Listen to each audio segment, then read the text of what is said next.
Concrete, welcome to All Ball. Format unique, all access for all y'all. What the spill like? Back full of elite athletes that wanna teach and it speaks to the streets, so it feel right. Marcus Liberty, a legend on and off the court to give you what you need. Robert Reed is your co-host. Go. Yeah. Like and subscribe and follow like a crossover. Never know when might fall through this bitch tomorrow. So, All Ball Chicago. All Ball Chicago. All Ball Chicago. All I know is All Ball Chicago.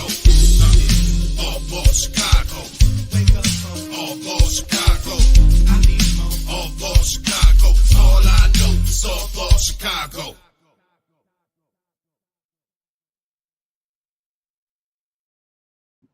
Welcome to another edition of All Ball Chicago. I'm your co-host, Robert Bobby Reed, and I got the legend, the NBA veteran, the McDonald All-American, your host, Marcus, living in the building. What's up, Marcus? What's up, my beautiful people? Man, I'm glad you was able to hop on, big fella, man. I know y'all got that water down there. You know? Yeah, man. The hurricane. A lot of people don't even know I'm living in Florida while we do the show, but that's why sometimes I can get on, sometimes I can't, man. You know, this is hurricane season, but I'm safe, family safe, so we all safe here, man, and just continue to pray for those who still going through this hurricane. We still getting bans, as they say here, bans from the weather, the storm. It rains every 15 minutes. It stopped, then it come back, stop, it come back. So yeah, man, we all good. What's the hardest hit area down there right now? Man, Tampa. Tampa got hit, but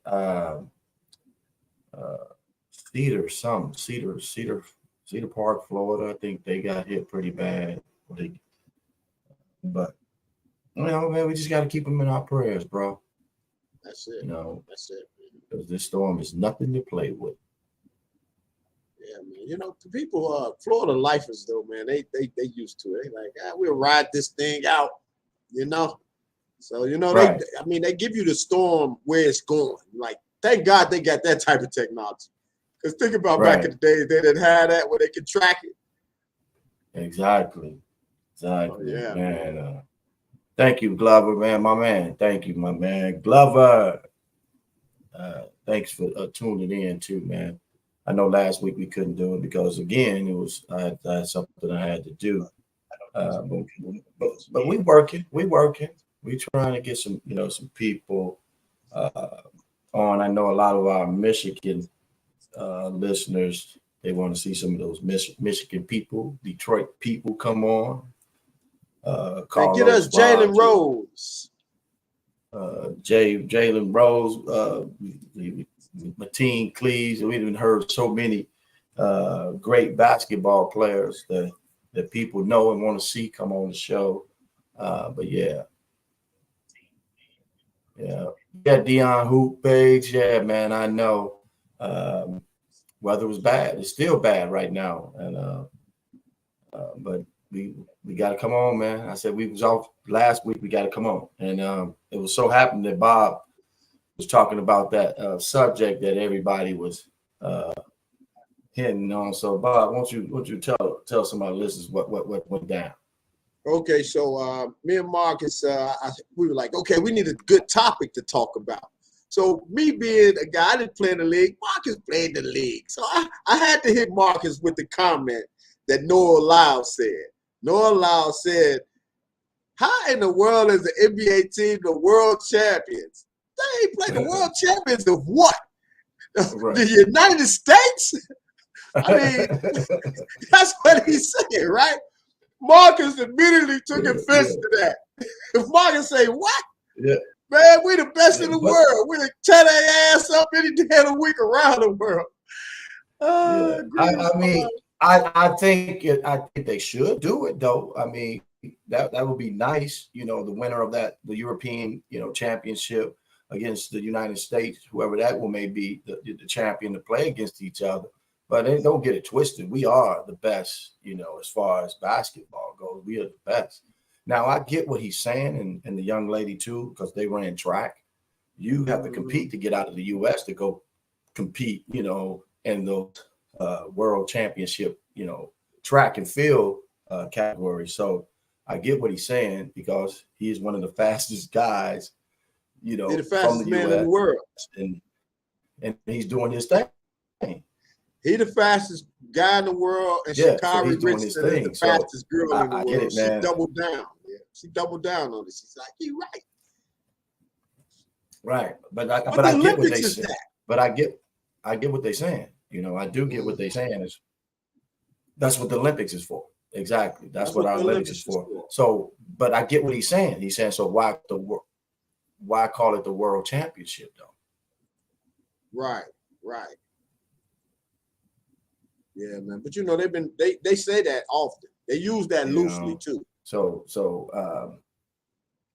Yeah. So, and we both know. You said you heard Popovich said back in what 2015 or 10. Yeah.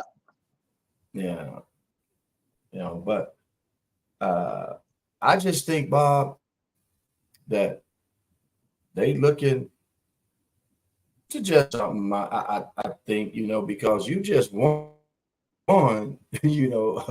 You just won a championship with 100s, and I think they won the relay too. He might have won it. So bear with me, man, because my thing gonna probably go in and out, Bob. Right. But it's all good though, man. I mean, you got that weather down there, so that's to be expected. But yeah, man, Right. I just think that these young people nowadays they're a little bit more boisterous and a little bit more boisterous than in the past. And sometimes they may just speak a little bit freely than they normally should. At one time, U.S. basketball, Steven Gerrard, what's up? That's my man, Steven Gerrard. That's my guy. Steven Gerrard is the one who he found me on the internet real quickly. Like he went to Simeon back when I was there. And he wrote me a letter. He said, "Bob, I always wonder who would be in a one-on-one between you, Ben, and Nick Anderson." And I was flattered by that because he thought that I was elite like that. So shout out to you, Steven Gerrard. Okay, at one time, U.S. basketball was so much ahead of internationally that it was no-brainer. It was a no-brainer. The NBA championship showcased the best in the world. But now, it's so much parity now, though. Almost 25% of NBA players are from overseas. I didn't know that. Right. So, but think about it. That's why you can call it the world, because we got their best. We got their best coming over here to play because they know the NBA is considered the best, right? So I would rather play here, but they also going to play for their country in the Olympics, or the World Cups, which is, our U.S. team is playing in right now. Yeah. Well, you know what? You're right. Well, we do know the United States got the toughest talent. Now, granted, they've changed the game to appease the Euro style of ball here in the United States. They put the doggone restricted area in there. There's no more hand checking. It's the freedom of movement for the offensive player. So that in itself is the Euro game. Let us go back to the 80s and play that style, and let's see how attractive this game would be for them to come over here. Let's see if they want the ugly American Charles Barkley. Y'all don't want none of that action. Shoot. When they sent our best over there.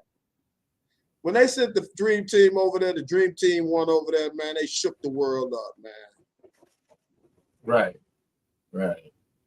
So what do you think about that, what she just put up? What y'all think about this current USA team? We don't even have a top 15 player in the NBA on the team. I know it's the FIBA Cup, but I haven't seen one game. Have y'all? I have not seen one game, Pooh. Matter of fact, I don't even know who's on the roster, but I can definitely pull it up and let's see who they got on the roster, man. I mean, they got some good guys. They got Jalen Brunson. I'm looking at two: Jaren Jackson, Tyrese, Bobby Portis, Brandon Ingram, Josh Hart, Anthony Edwards, Mikal Bridges, Walker Kessler, Cameron Johnson, Kevin That ain't no Austin Reeves. That's it, I think.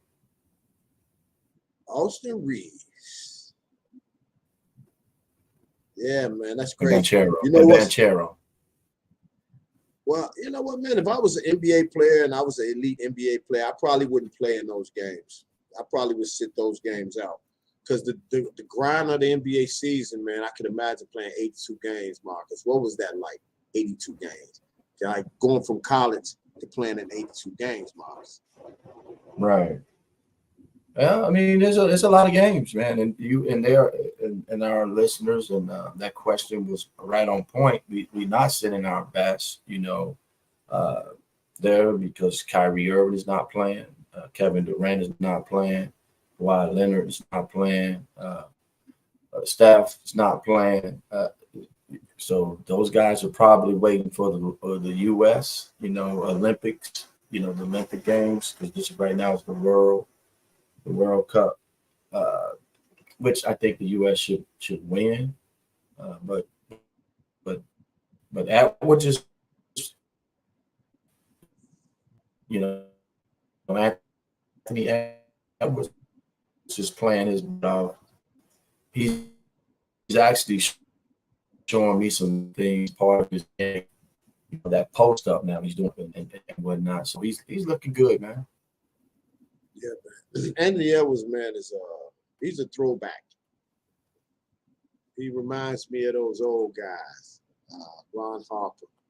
That position, that's a multi-purpose guy. A big topic since y'all been off when Steph Curry says he's the best point guard of all time. He said it's him and Magic in the combo. It's not mad at Curry talking shit. What's y'all thoughts? Steph Curry's supposed to say he's the best. That's the common sense. Like if I ask Marcus, who's the best between him and Michael Jordan, I'm sure he's gonna say he's the best. Like you don't never say somebody else is better than you. You're damn right I am. You're supposed to, even though he'll tear your ass up. But you will get him work too, Mark. He got to play D2, G, right? Man, I ain't worried about no Michael Jordan, man. In your prime, bro, if they giving you the ball as much as they giving him the ball, you're going to get your money, man. I got you, bro. Man. All right, cool. But no, Steph Curry, it's hard to say, man, because you don't really know. Like Magic Johnson was really handling the ball pretty much every time up the court. Right. So we looking at old school traditional point guard. This is a new era of point guards. They're more of a scoring point guard first. So that's what makes it look appealing to a lot of people. But if Steph Curry was throwing assists and all that, we wouldn't be all like blah, blah, blah over it because he wouldn't be dropping those dimes like Magic was. Magic was 6'9", could see over a lot of defenders. It would have been hard for him, Steph Curry, to get a lot of assists. But again, we can't like the GOAT situation. We can't keep saying who's the better, because they're in different eras. Same thing with this. This is a different era. So I love both of them. I think Steph Curry is a hell of a basketball player, and I think Magic is a hell of a basketball player. But who I would pick, I would ride with Magic because Magic was my idol growing up. So I would ride with Magic as the best, point guard. You hear what I said? Point Magic guard. Too. Yeah. So we got another one right here. Isaiah Thomas loved him, but his resume isn't a Steph Curry level. Magic Johnson is one of a kind, but Curry don't trip. He be throwing good passes. He just don't do it as much because of Green running the offense in the half court. That's right. Green is the point guard for them. So Steph Curry is really the shooting guard. He's not a point guard.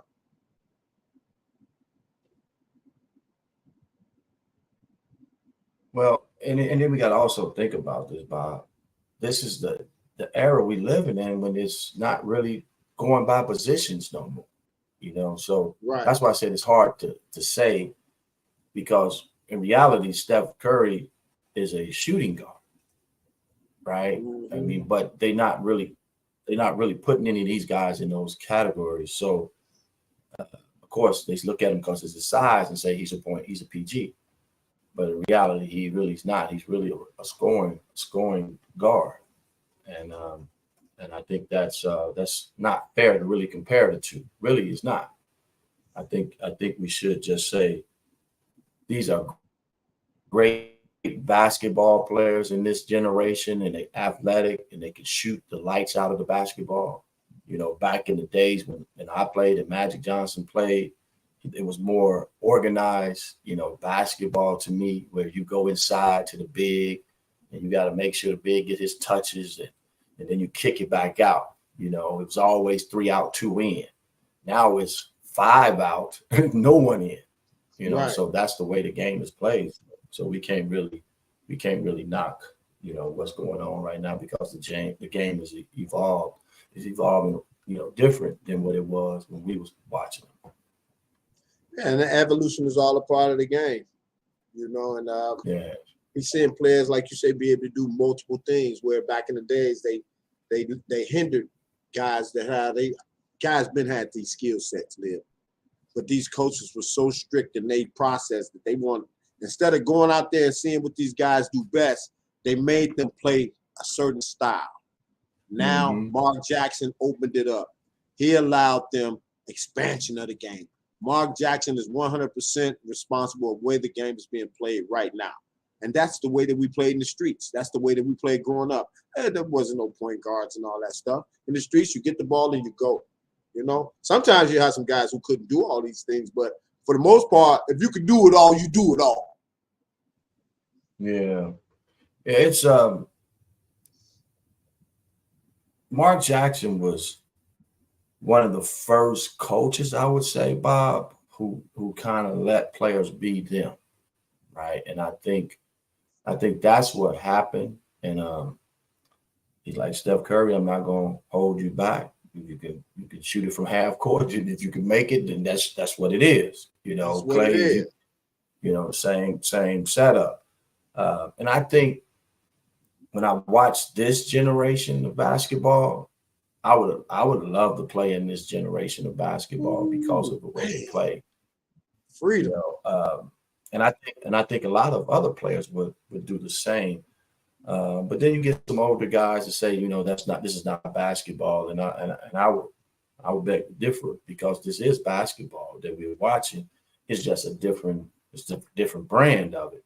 It's still got the same 29.5 basketball, and the lines may be longer now. 3-point line might be further out now, but the courts are still 94 by 50.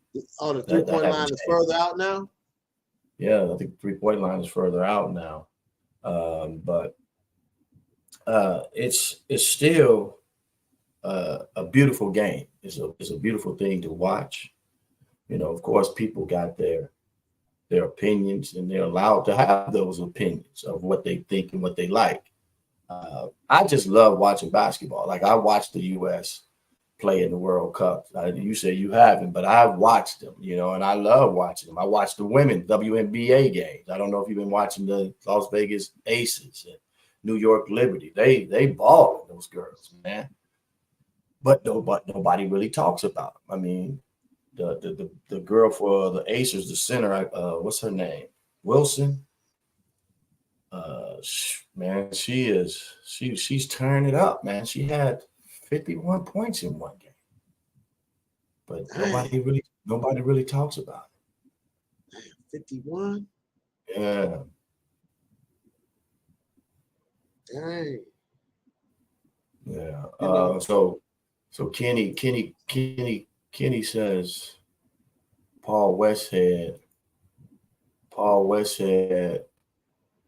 let Magic play PG, and that was the start. That's right. You're right. Yeah. You're right. But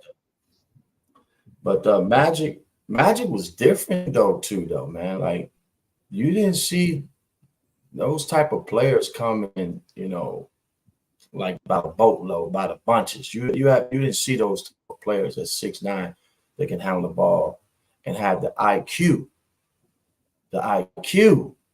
of making the right decision out there on the court. There's a lot of bigs that think they can handle that ball, but their IQ was very low.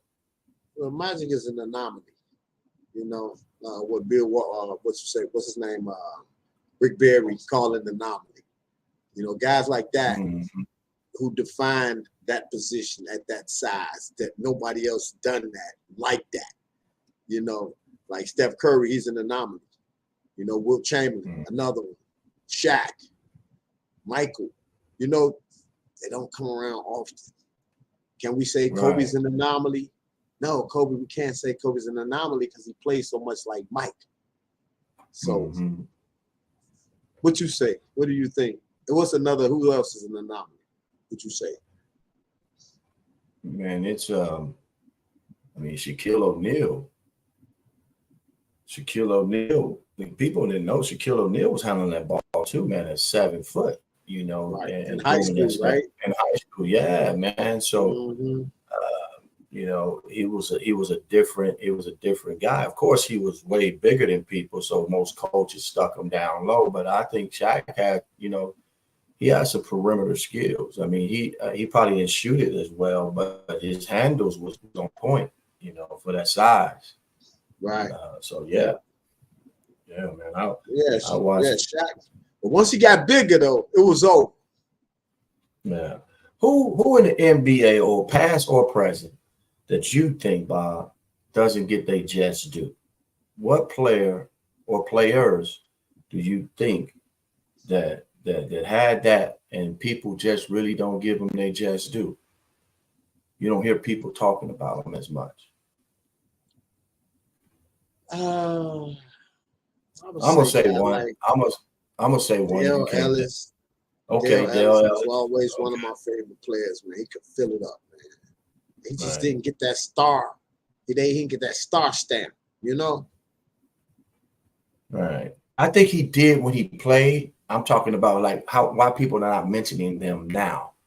You know, because he was one of the great shooters, you know, coming out. It was him, Reggie Miller, what was the other guy? Ricky Pierce. Those guys can shoot the rock. Right. You know? Right. Yeah, man. But you don't hear them, you know, people talking. Steve Francis, to me, don't get enough, you know, credit of what he did in the time he was with the Houston Rockets. You know, I see things, man. You go back and watch some old footage of him. You like, man, I didn't know that kid was doing all that, man. Until when you put him all on that highlight, when you make a good highlight of him, and you see all the stuff that he was doing, man. Stevie franchise. I thought he was special too, but he was first team All NBA. All while he was in that mug, almost he was cold. But you know, I think he got tripped out on those drugs and stuff, and kind of fell out of that public. Well, you ain't gonna hear that from me. I don't know what he was on. I don't know if he was on anything, you know. But but I do know he was tearing it up on that court. He was definitely tearing. Who, in your eyes, is the most athletic point guard of all time? Baron Davis. And some of our listeners, y'all can chime in too. They can chime Baron in Davis. I would have to say Baron Davis. I'm gonna go at the full package. I'm gonna go with the MVP out of Chicago. Went to your high school. D Rose probably the most athletic point guard, man, that we've seen in the NBA. Think about we got to throw Russell in there too now. Russell, yeah, I mean Russell in that bar. But come on, man. Look at how tall is D Rose? That's 6'2", 6'3", like that. If that, right. Can push the rock. The jump shot was decent. Had all type of moves, man. You name it, going to the basket. I watched some highlights of him, man, and I just wanted to go back and look at some highlights of D Rose. And I'm watching this guy. how he changed speed. The next thing you know, he's gone by you. You're looking at the bottom of his Adidas, them D Rose shoes, as he goes up in the air and put that ball not on his head, on his neck. He puts the basketball on his neck and then dunks. That's an athletic point. Yeah, that was nasty. I was at that New York game when he did that. When he did that one dunk, when he split the D and went up and dunked that mug. I was sitting right there courtside angle. I saw that dunk when he did that against New York. You talking about when he hit the back of his neck? He did it on New York that one game. He did it a lot of times, but he did it on New York one time at the United Center. I was at that game. I was like, damn, he got up quick. D Rose is pound for pound the most athletic. Him and Russell Westbrook. Yeah, both of them. I like Russell Westbrook too. Another question. Everybody don't win a title, man. Everybody can't win a world championship. We got another question up there. What we got? My dad raised about Bernard King. Did y'all see him play? Yeah, I saw Bernard King. I used to see his hands taped up, both hands taped up. He had finger pads, both knee pads on his legs, knee pads on his arms. And go straight to the same spot, just pull up. That's what I remember of Bernard King. Driving hard, pulling up fast, right? Was that not his game? Man, as you know, that's why I wear the number 30. I wore the number 30 elementary school. I wore it in high school. I wore it in college. I wore it in the pros. It was all because I saw him. Once I saw him play, I'm like, man, he out there giving people buckets, mid range, post up, fadeaways. Man, Bernard King was the real deal. One of my favorite players, of all time. I'm gonna say of all time because he the one really instilled in me. It was three guys, man, that I used to watch. Well, I'm not going to talk about our Chicago guys, but three guys outside of Chicago. I'm talking about Mark Aguirre was one of the guys I watched at college, and then of course Isaiah Thomas. But I didn't watch Isaiah at Indiana. I watched Isaiah when he got to the pros. Never saw him play in high school, neither one of them. But I'm talking about outside of those two that I really watched was Magic, Iceman, and Bernard King. Those were the three guys that I watched, and I loved their game. And I was like, man, this got me excited. I want to play this game. So that's what happened, man, with that number 30, Bernard King. A little known history. And then for you to be tall, grow to be 6'8", and Magic Johnson was 6'8", 6'9". Right. Like, oh man, if he can do that, I can do that. That's Right. just going to show you that evolution because coaches was not letting people do that. And like Kenny Williams said, that's when they really had to basically get rid of Norm Nix and Kenny Williams during that time so Magic could get that spot. That's when the big fallout. Remember, they got rid of Norm Nixon. They had to put Magic at that point. Storm and Norman. Yeah. Yeah. And then they ended up getting. They got what? No, remember, I think Magic ended up getting Paul Westhead up out of here too. But yeah. I was saying, man, back then people had power too. It ain't this generation that had that power. Yeah. You think Mike Jordan couldn't say who he wanted to be on that team and who he wanted to coach that team? Mike Jordan has some power. Magic definitely has some power. Mike didn't have no power getting Phil, though. He did not want Phil. Because he was taking the ball out of Mike's hands. well, because of the offense. But think about this. We can dive into that a little bit because with the coaches that Mike had, they was letting Mike just play. But when Phil came and then Tex Winters came and put that offense in, it was more of let's let everybody get their touches, but you can see how you can score within this offense, Mike. And Mike had to be disciplined enough. See, this is what people don't understand. When Mike first got to Chicago, Mike had that ball in his hand 95% of the time, and he was shooting it every time. And he was scoring a whole lot of points, and he was leading top 5 in scoring every year, but they wasn't winning, right? And then when Phil came along, Phil's like, man, You know, I love Michael Jordan, and Michael Jordan to me is one of the best basketball players. But I'm saying he wasn't winning any games. He was scoring a lot of points, and he wasn't winning a lot of games. So yeah, that may be true that he didn't want because he had them coaches at first. Let's let them go. You know, just letting them hoop. You know, and when Phil came along and Tex came along and they put that offense in and that triangle, it was all over them.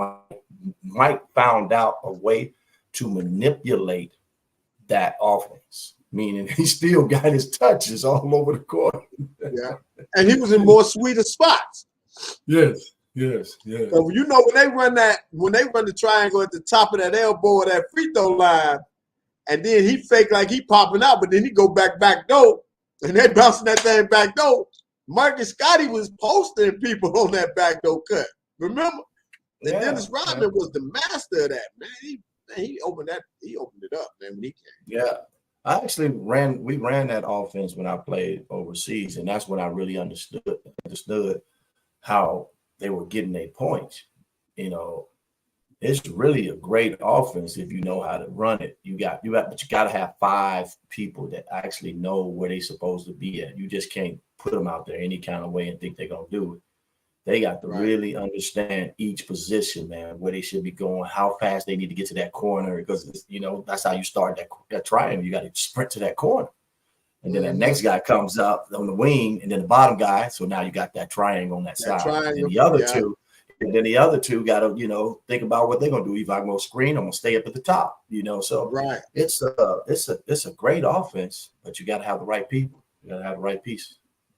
You think he could work today? I think Craig Hodges said he knew that offense pretty well. Yeah, because he played for Tex in college. Right? Yeah. He played for Tex. I think it's a beautiful offense, and I think and it might be some teams out there got a little bit of that in their offense. Kenny Williams said actually it helped MJ develop his post game. The triangle offense. Because he can be in any spot, any position, and it's because I remember when I was running, one time I was on the post, one time I was on the wing, one time I was at the high post. You move around. Each player really moves around, but they all get a taste of that perimeter or the post. They all do. Everybody on the team. Yeah, I tell you what, it had to be one of the most efficient offenses that I've seen. Because the Bulls ran the table with that. That player movement and ball movement, you'll never be able to beat that. Never. Right. Any coach that know his team know how to run that stuff, spread the floor, move the ball, that never plays out. And what we're seeing, Lib, is that an influx of that right now in youth basketball with coaches who really had coaching these teams are beating these very talented teams who are not being coached. Mm-hmm. Like, and this might be a little bit off subject, but it's rumors out here that the city schools are no longer the elite schools in Chicago when it comes to basketball because they're not getting coached. Is that what they're saying? That's what they're saying, man. And then the undertone of it is, you figure the last few years there haven't been any state champions. It's all been these predominantly white schools. Because the game has went back to that. Remember back in the days, though, even if they had a ton of talent, even Coach Cox and Coach Hambrick and Coach Redmond and all of that, you guys had to run some stuff. It wasn't just no throwing the balls up and just one player just shooting all the damn balls. No, I disagree. I was shooting that motherfucker. Excuse my If I had a Sonny Cox in college, man, I would have averaged 30 points a game in college. Easy. If you'd have had Cox in college. Man, come on, dude. Cox was a player's coach, man. If you couldn't play for Coach Cox, then something was wrong with you. Right. So no, man. What'd you say he told you? He didn't bring you over there to pass? No, man, I can't.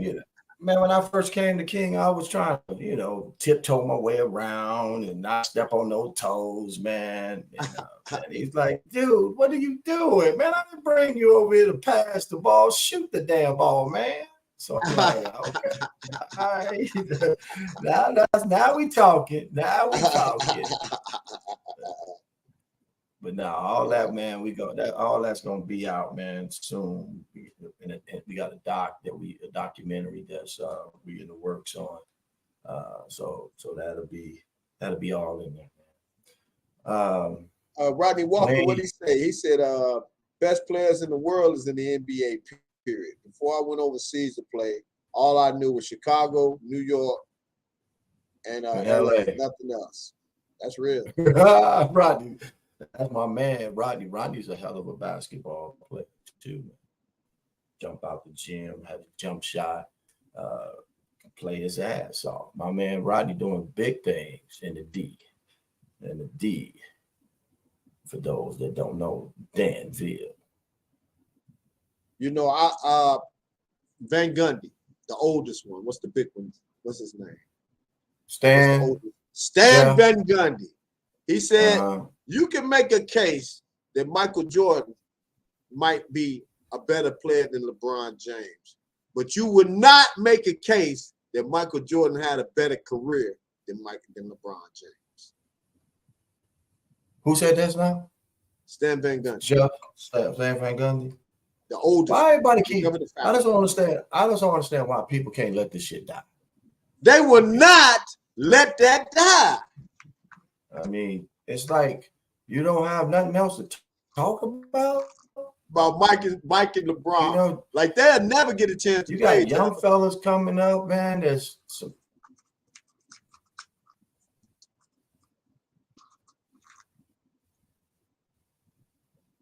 You were breaking up on my end. I didn't hear you. What you said? No, I was waiting on you. You were saying they got young fellas coming up and everything.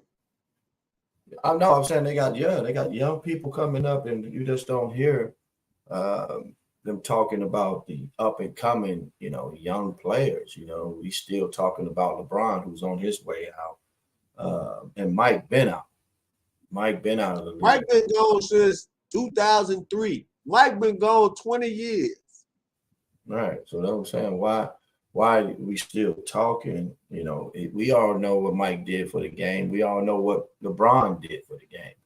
Let's start talking more about, the up and coming. Who's that next, guy? Who's that next good baller, that's coming up. I think, we know Kyrie. Kyrie, I think, got something to prove this year. He's gonna come out totally different than what we saw in the past. He's been working his butt off. I know people that know where he was working out all summer, and they talking about, man, this kid was diving on the floor for loose balls and doing all type of things to help his team win and pick up basketball. like he really has a chip on his shoulder to really show people that I'm coming back. Hey man, I'm rooting for Kyrie, but ain't nothing happening in Dallas. Him and Luka, I don't know about that, but I'm rooting for them guys, man. I'm rooting for them, and I'm also rooting for Jaylen Brown. Shout out to Jaylen Brown being the first active NBA player to play in the Big Three's Celebrity All-Star game. That was huge. Mm-hmm. The highest player in the NBA to play in the Big Three for Ice Cube. So. Yeah, I didn't see that, but I did hear about it. I mean, Jaylen Brown he stands up for what he believes in, and he puts it out there. He wants Black Wall Street back. He wants to try to, get people together and put their money together and build, businesses and communities, whether that's banks owned by Blacks and minorities. He wants to put his money, out there to help, his community. And I think that's great. Man, Len Bias was a bad dude. Len Bias, I went back and watched some highlights of Len Bias, man. Len Bias was killing the ACC. Yeah, I was watching Len Bias, man. I watched Len Bias a lot because my boy Len McIntosh, that went to Simeon, would not let nobody not do nothing but watch Len Bias because he had it all on his shoes and all on his clothes. So yeah, man, we watched the hell out of Len Bias, man. He was tough, man. He was definitely tough. And his death was on time. And that's another place that don't get a lot of attention, that DMV. You know, people don't, I mean, they always talk about New York, LA, Chicago, but the DMV, man, they produced a lot of great basketball players, man. A lot of great basketball players, the DMV. So shout out to everybody from the DMV that been doing their thing, you know, on that court, man, because we ain't biased over here, man. We represent not just all ball Chicago, but there's basketball being played in every state. And Indiana, we can't forget about Indiana. That's right next door to Chicago.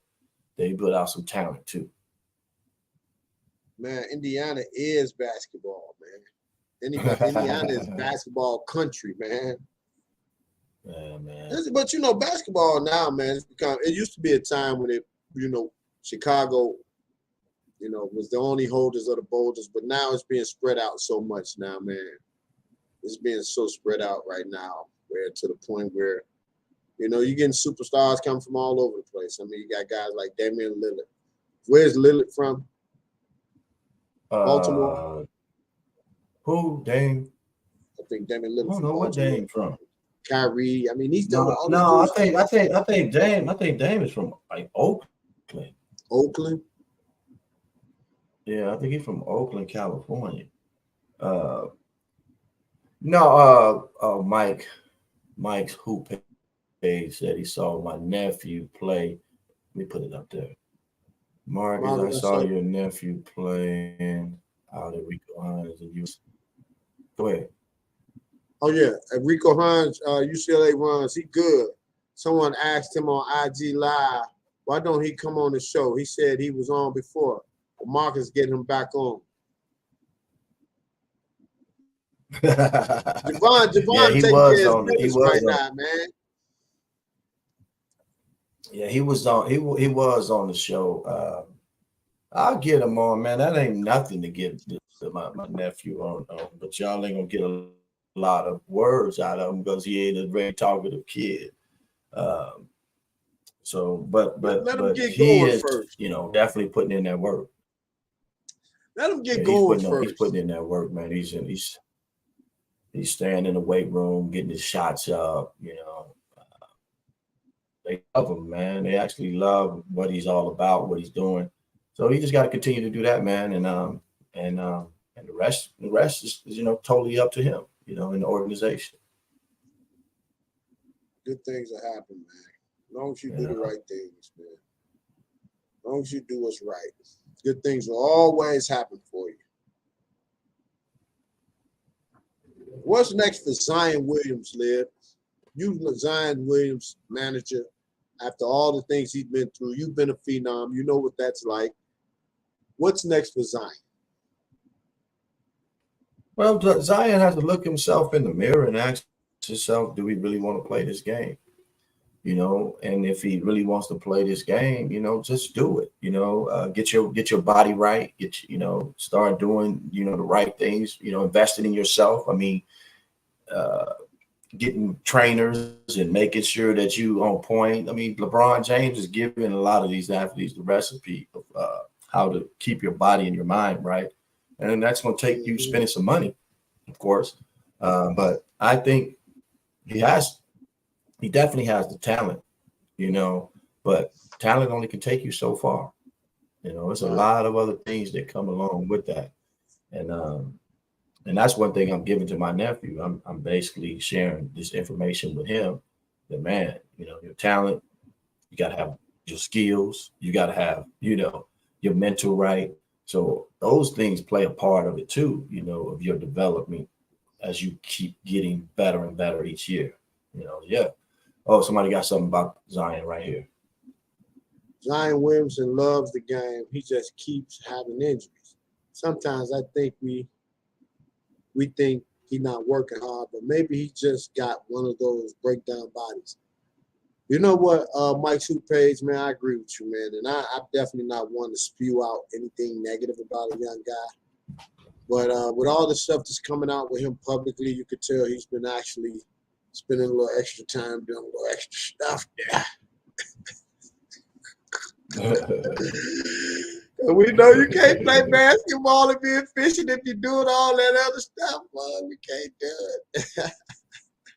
I asked Liv that question a long time ago, and we know that. And coaches tell you that. You can't be partaking in those type of activities during the season like that and trying to be efficient now. That take your legs. So. Yeah, I think, man, if I mean, we don't know. I don't know, what he's doing, but I do know this. It takes a lot to be an NBA professional basketball player. It's not just your athleticism. It's a lot that come along with that. And I think, once, some of these guys figure that out, then you know what, man? I know we jumping all over the place because it just came to my mind because I'll be watching the Sky, right? And I'll be seeing Iman Shumpert. So I went and looked at some highlights, and I was like, Iman Shumpert was a bad boy. Yeah, he was athletic as hell too. Man, dude, he was dunking on. So that's who I want to get on the show next. I want to get Shumpert. I want to get him Shumpert on the show, man, because he's a live wire too, man. He real live too. But he cold, man. He cold. He was cold on that court, man. Gotta give him props, man. Chicago. And somebody reach out to Shumpert and get us Shumpert, man. Shumpert, that's a cool dude too, man. But that's what I'm saying. But people don't give him his just due either, man. Like dude was battling, man. Dude worked his way up to be a national high school basketball player from the state. Because he was at Oak Park River Forest, right?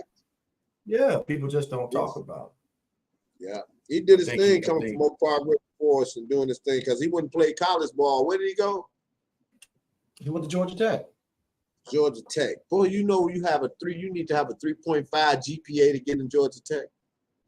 Yeah, he went to Georgia Tech.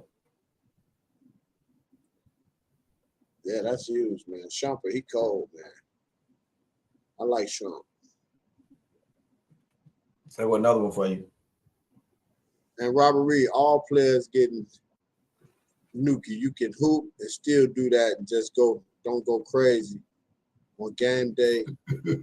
Right there. No, man. Hey, Mike Hoop Page, man, I'm telling you, man, they tell you during basketball season, man, to try to abstain, bro. I'm telling you, man. I ain't go to the league and all that, but I've been around league shit a long time. I've been around basketball a long time. And if there's one thing to take your legs quick, that there, boy. Hey, you gotta abstain. I'm telling you. Especially during the playoffs and all of that stuff, man. They tell them boys, man, you can't be doing that, man. That's what's wrong with Paul George. No, just kidding. I like Playoff P, man. I like his podcast too. I checked out his podcast yesterday for the first time. Oh, you did? Yeah, man. All these dudes got podcasts now. Everybody got a daggone podcast, but everybody ain't got All Ball Chicago. They can have their stuff, but we are here to represent all the players, coaches, trainers that have come through Chicago, got a story about Chicago, story from their city that they want to share that they experienced from Chicago. Pooh, Robert. So when do you, as a hooper, get some snacks? Real serious question. Man has needs. Man, you know what? Like I said, I didn't make it to where Marcus and them made it, but I do know that you have to abstain, and I'm gonna plead the fifth. I was like, see, that ain't the question. I'm gonna plead the fifth on that. Is it?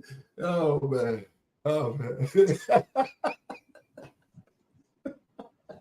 People be acting like to be real, like for real, like that ain't the only thing that matters. Like so many people like driven by that, and I get it. But as you get older, you start looking at it totally different. So my man. So somebody said it didn't hurt Wilt Chamberlain. Yeah, Will Chamberlain, yeah, he was 7 feet playing back in the day. He was the tallest mug in the world back then. That dude was a world class Olympian, man. He could do the high jump, the javelin. He did all of that stuff. Right. Oh boy. She said, now you act like you don't get none. Oh boy, man. This is all ball Chicago sports, not what you talk about, Pooh. Right. Oh boy. I got another one for you, Bob. I got another one for you. What do you think about Coleman Hawkins from Illinois? I don't know. I haven't seen him play. Who is that kid? That's the kid that's at the University of Illinois. The light-skinned kid, tall kid he's been there for 2-3 years now. I ain't seen him. 6'9", 6'10", can handle the ball, can shoot. I think he put his name in the draft. This year. His dad is from Chicago. I think he played high school ball in California, I think. But Coleman, I like Coleman. It's just I think people as fans want to see him be more consistent, you know. But do we have the talent and the skills? Yeah, definitely. And I think this is going to be his year. I think Illinois is going to do some damage this year for real, because they got a lot of older players that came back, like Shannon, who's from Chicago, and Coleman, and some of those young guys that's now becoming sophomores. I think they're going to be decent. All right, you got one more, Bob. Marcus and Robert, can I salute y'all? I know Robert get tired of me DMing who on and shit, but y'all part of the culture now, whether y'all like it or not. So y'all show is in demand. Just want to say, keep it up, Marcus. You must get Carlos Rogers on. He keeps it at 100. Monty Williams, man, thanks so much, man. For real. And I know Carlos, and I did inbox Carlos. Carlos got some big things he's doing, I know he got some things he's working on, and I don't know if it's out yet or not. Some things that he's doing with a young lady in Detroit. But yeah, definitely no. Roger, he's gonna speak his mind. He don't hold nothing back. Definitely a Detroit guy. He's gonna speak his mind and not hold nothing back. So no, that's my man. I met him personally when I was living in Houston, and he was back and forth from Houston. So no, me and Roger, we go way back. So no, I'm definitely gonna try. And I did reach out to Chucky Brown. We're gonna get Chucky Brown on too. I just gotta make sure he's available at these times. So Chucky Brown, he will be on too. That's what's up, man. Yeah, but we already reached out to Chucky Brown, so I got his number. He said he definitely would come up. We just got to make sure the time and the days are right for him. Who else you guys? Appreciate that, though, man. Appreciate that, saying we're part of the culture. That's what I'm saying. No doubt. And we try to do our best to get all the questions, the comments up. We do our best, but sometimes we wasn't coming on today at first. Right. Liv was like, "Hey man, the weather then kind of subsided a little bit." So yeah. I wish we could see the water. I see the weather out there. I wish we could see it. You say is it getting dark? No, it's cool now. I mean, it's nice now. It's crazy, man, how it go. It gets dark, and then all of a sudden the storm gets over real quick, and the sun comes out, and you get that little pocket of sun, and you thinking you cool, and then that thing come right back. It get dark right back on you. Oh man, it'll come back on you, man. Damn. That's what I was saying. Those outer bands that come back, people think because they see that glimpse of daylight that everything is cool. Look at me talking like a Floridian now. Yeah, you've been there over 10, right? Yeah, man. Anything over 10, man, you're a resident tape. No, I'm Chi-Town to the world blow up. Chi-Town. Where these shorties acting up here, man? It might not be long for that. Doggone shorties, man. We're gonna pray for our shorties out here, man. We're gonna pray for these young people out here in Chicago, man, and around the world, man. I see it's an influx of young people thinking about and think about shorties, man. To our Detroit people, to our people all around, man, be on the lookout for Davin Cleveland. Kid can flat out play. A freshman, he goes to Kenwood High School. Man, be on the lookout for this kid, man. He's the next big one, man. He can shoot it, he can handle it, and he's real smooth with it. That's what's up. Yeah. So be on the lookout for him. Yeah, man. All ball Chicago. So next week we'll be back with somebody. We don't know who, but it's gonna be somebody interesting, that's for sure. And we'll put it out early enough too, so you guys can share it on your page. Once we figure out who we're gonna get, we're gonna start working on it now for next Wednesday. So be on the lookout. When we post it, we're gonna post it, and then y'all go ahead and share it. We would love to have Cheryl Swoops, Cappy Poindexter. We would love to have Mateen Cleaves come on. Mateen Cleaves, if you listening, if people want to share this, Mateen Cleaves, we'd love to have you back coming on, because I know you had some scheduling conflict that you couldn't do it. So we'll try. Yeah, we can. I would love to get No Good on the show. That's trash, son. No Good. We would love to get No Good. So anybody know how to get in contact with No Good, we would love to get No Good on the show too, because he is the next big one. Is probably real close to getting into that NBA. I think he's going to play college this year. I don't quote me on it, but I don't know for sure. Or is he going overseas? I don't know. I would love to know more information about that. But I know he played in the pro-am and he was destroying cats that's in the league. You know, so. Yeah, Brian Williams say, I don't know if y'all know, but Ray Thompson got the job at Argo. I remember he said he was going to get that job, right, when he came on. Yeah. We knew that. Yeah. Congratulations to Ray Thompson, man. But no, wait. He's the head coach? Because I know he said he was going to be assistant coach. So Brian, is he the head coach now, or is he the assistant coach? Because that's when he was talking about just being assistant coach. Oh, so maybe Brian is talking about now he's the head coach. That's what's up, man. Coaching, man, I give a shout out to coaches, man. I know y'all catch a bad rap. I know a lot of times, man, but coaching is a tough job because you got to try to appease all your players, and that's absolutely impossible. It's impossible for everybody to be happy and win at the same time. Those two words don't go together at all. Unless you got a team that everybody buys in and don't care who's getting time and who's scoring buckets. And that's a tough act to follow. There's going to always be somebody that's not happy. No. That's why you have assistant coaches too, though.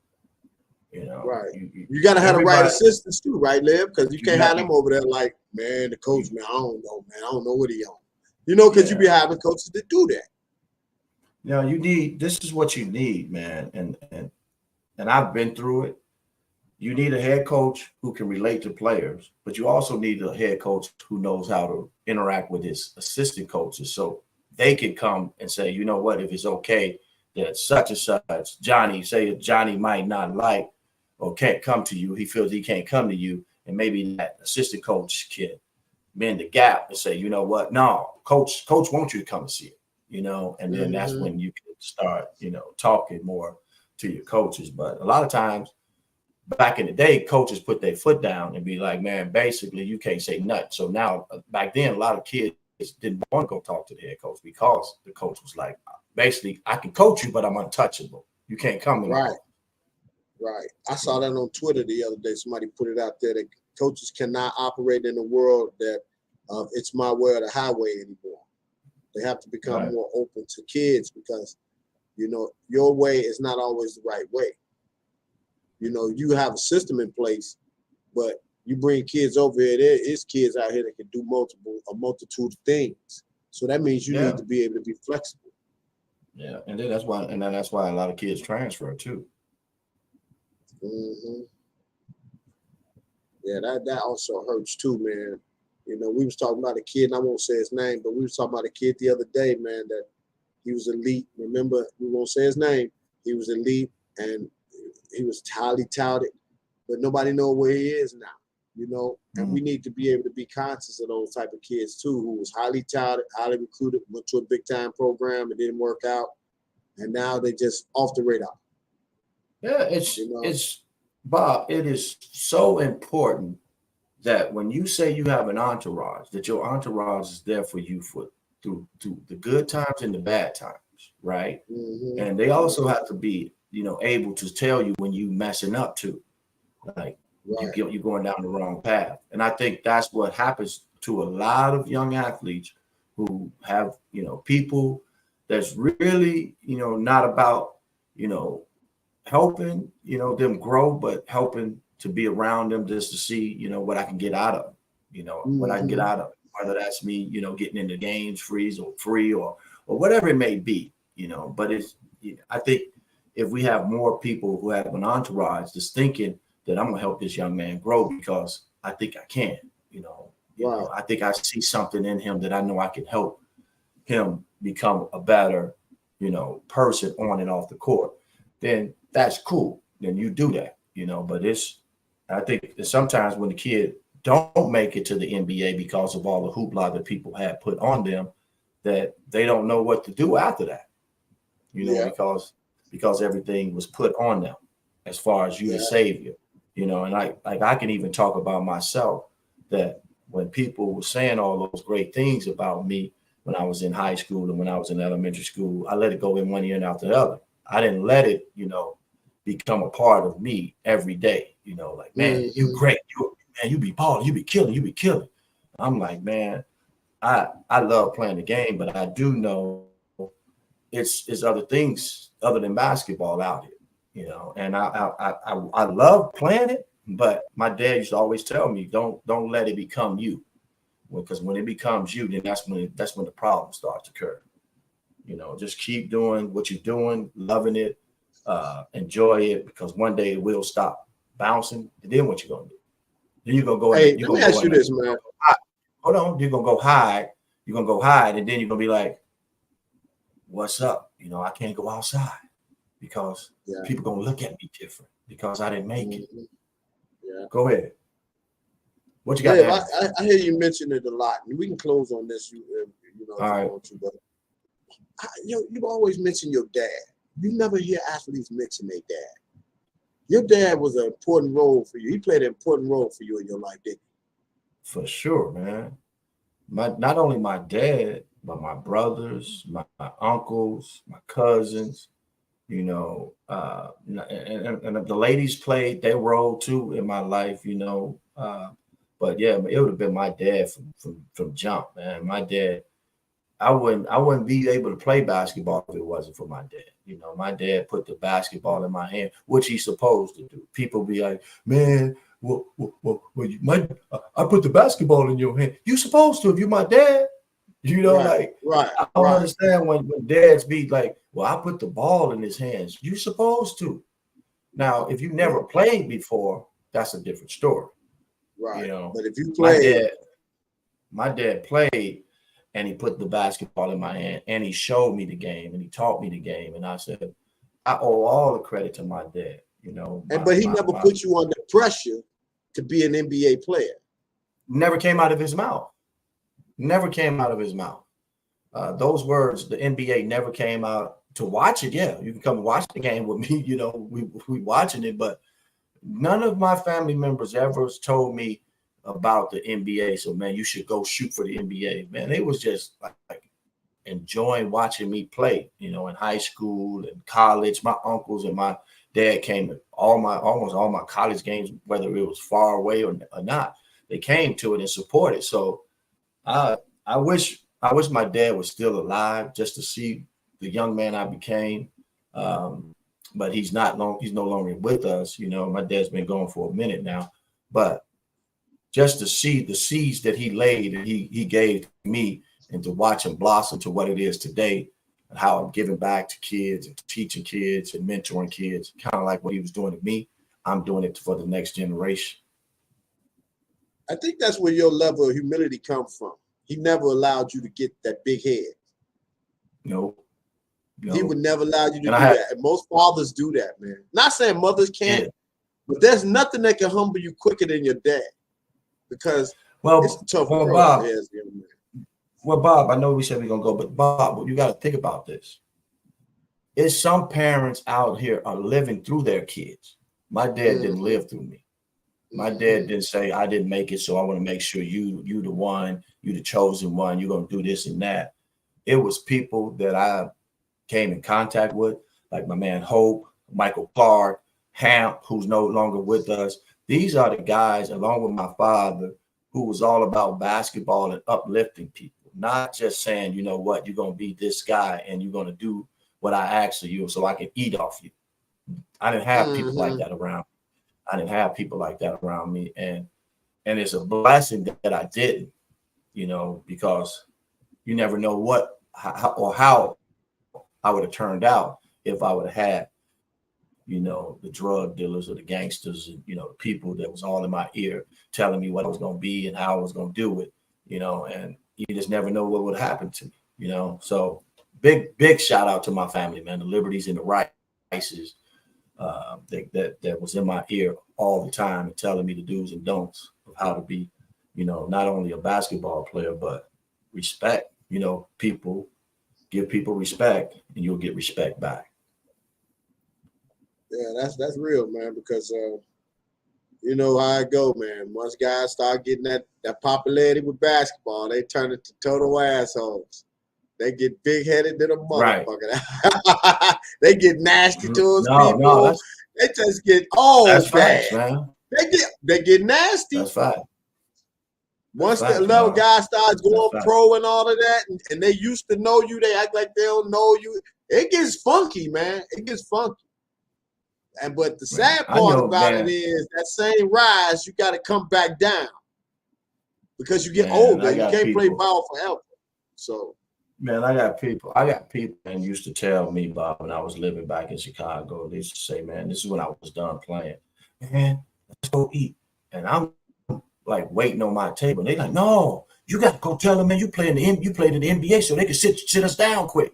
And I'm like, no, dude, I'm good. You know, I ain't trying to do all that, man. You know, right? But right. I think some people get so caught up on, you know, I want everybody to know that you played in the NBA so I can get these perks behind it, you know, so I can move the way I want to move. And I ain't never want to move with a bang. You know, I was always the one that's like, man, I'm cool. I'll wait in this line for the club, the nightclub, or whatever. I never wanted to jump in because it's people that have been waiting in that line for a long time. And here it is, you a celebrity or whatever, quote unquote NBA guy, and you come jump in front of everybody. And they looking at you like, what the hell? You know. So I was always that dude that's like, man, I don't want to do that, you know. Right. But sometimes sometimes it just happened. They just pull you right on in. It's like, man, come on, man, you get out of that line. Come on, man. You know. Right. And that's something you can't argue with that. That's you can't argue with that, man. That's one of the perks. But man, I love, you know, what people, you know, like, even with you, man, you did this with your kids, and I see you posting your boys all the time, and maybe sometimes they don't really get it, but you know, you stay on your kids, man, and now look at them. They're going off to college, and one of them got an opportunity to go play overseas.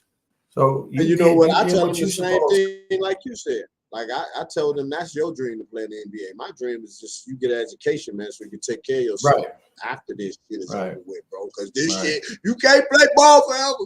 You ain't gonna be able to run up and down that court forever, bro. You're gonna have to have some level of education. Something. You might not even need it. Like me and you both got a degree and we don't even use them, man. Like no. If you want to, you can, but you can if you want to. Right. No, I'm good what I'm doing, man. Like it really, it's amazing that, you know, coming from where we came from, you coming from the Wild Hundreds and I'm coming from, you know, the project on the low end, and seeing how people see us in terms of they won't make it. You know, they will never become something. You probably had teachers say that to you. You probably had coaches say that to you. You probably had people from your neighborhood, you know, say, man, you ain't gonna never be nothing. You know, I had a teacher at Simeon tell me that. right. She don't know, man. She just don't know, man, what I was going through in my house, you know, growing up as a young man in the urban community, trying to just get to school and do what's right. You know, she placed her judgment on me. I won't say her name, but she sure told me, bro. I was like, yeah, I'm like, lady, you don't know me. Do any of you have grandchildren? Do any of you have grandchildren? And how did y'all first meet if y'all got time to explain? No, I ain't got no grandkids. I definitely have grandkids. I actually have, 4. Yeah, I have 4 grandkids, and me and Bobby met through Irvin Small. Right? How many years ago was that, Bob? Bro, it's been a minute. Man. It's been a minute. Because I've been here 11 years. So it's been at least 15 years, bro. Yeah, it's been at least 15 years, me and Bobby. And I'll tell y'all how we met, and it's crazy. Bobby always had that hustle mentality, right? Bobby had he wanted to do a documentary, and he was like, man, Lib, I want you to tell your story. I want, if you got some other NBA guys. So we had Derek Coleman, me, Montel Griffin, Sam Mack. We was all gonna do this not podcast, a documentary. And Bob was so hyped and geeked. And I was like, man, Bob, you got me wanting to jump off the bridge, man. The way you be talking and stuff, the ideas that you have.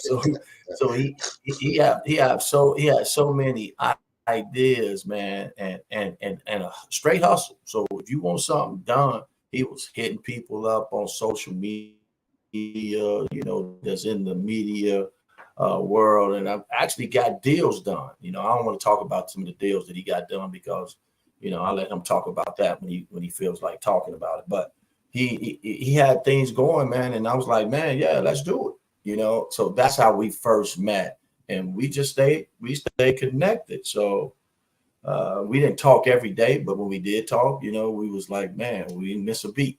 So no, I've been knowing Bob for at least 15 plus years. Yeah, man. We actually went out to the park and shot some stuff with you and Sam Mack. That was raw. Mm-hmm. I'm sitting up here looking at these doggone storms in Florida, man. Golly. 125 miles per hour wind.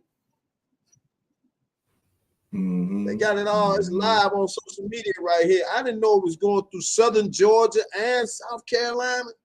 Okay. Yeah, I talked to Marcus in the 90s at Mirage on the water nightclub in Cleveland, Ohio. Mm-hmm. Marcus was down to earth, very humble, along with Nick Anderson. They both were in the NBA at the time. Marcus, you was at the Mirage in the 90s. Hey, man, shit. Hey, man, shit. You got to do what you got to do. You got to do what you got to do, man. Yeah. But no, that's what it was, man. I mean, Nick's the same way. Nick was brought up the same way, man. Dad, mom, his mom, made sure everything was right. Nick had brothers just like I did, and yeah, man, we was just raised the right way, bro. And that's okay. Marcus, man, that's okay to be raised the right way.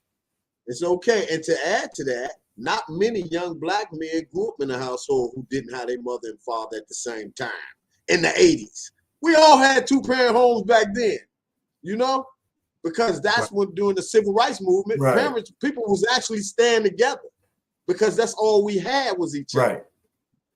Your parents came through the civil rights movement. My parents came through the civil rights movement. They was here when Martin Luther King got killed and all of that. So we stuck together then.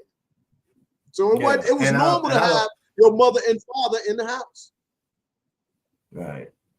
Yeah, no, for real. And the family, like my great grandmother and my grandmother, they made sure that our family stuck together.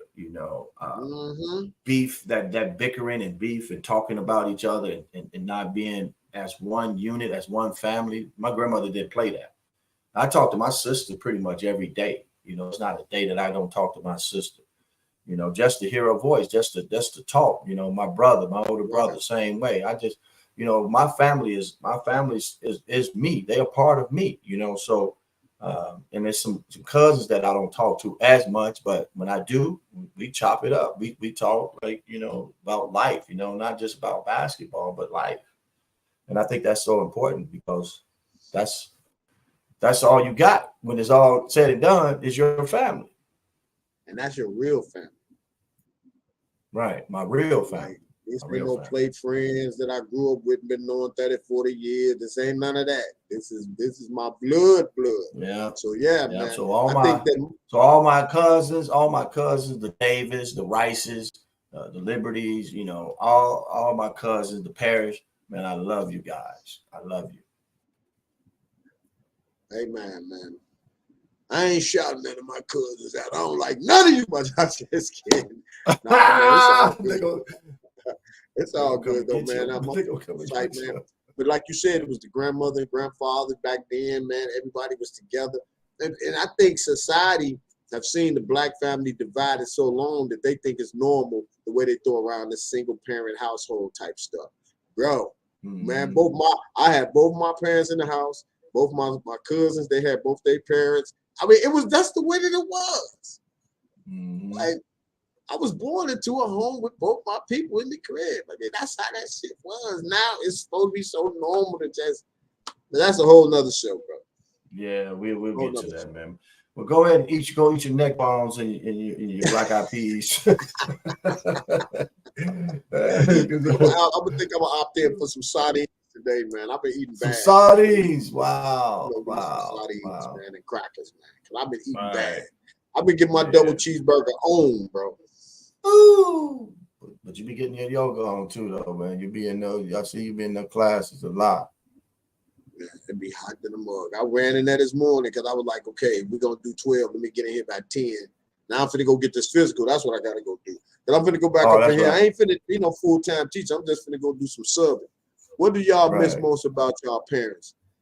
Man, that honesty, man. That brute, total honesty, man. Like having my mother and my father, just that unbiased opinion, man. That truth that you can only get from them. Because ain't nobody gonna love you like your parents. Damn. Yeah, definitely, and that's a good one, man. We'll end on that one too, man. Yeah, definitely. My mom and my dad, two different, you know, personalities, and they communicated differently, you know, with us and to us. So just being, you know, seeing them around, you know, seeing my father around when he was around, and just talking to him, you know, like me and him would just go every Saturday just to go eat breakfast and just talk, not basketball, just talk. And I miss those days. And I think those are the precious moments when you with your parents, man. Like you can get that long time. Each one of your kids can get that long time with the parents and just really get to know them and where they came from. Because a lot of times people don't even know that. They get right into the family and that's it. But you got to know the history, you know, of your mom and dad too. And I think my mom and dad did that with us. Yeah. And I mean, that's where you get that balance and that level of humility. So we're going to pray that, you know, society get us back to that. When people take ownership to respecting that family unit, because we've gotten away from that. No doubt, Bob. So go ahead, man, and have yourself a triple cheeseburger with extra onions. Oh, that's Friday. Gyro meat.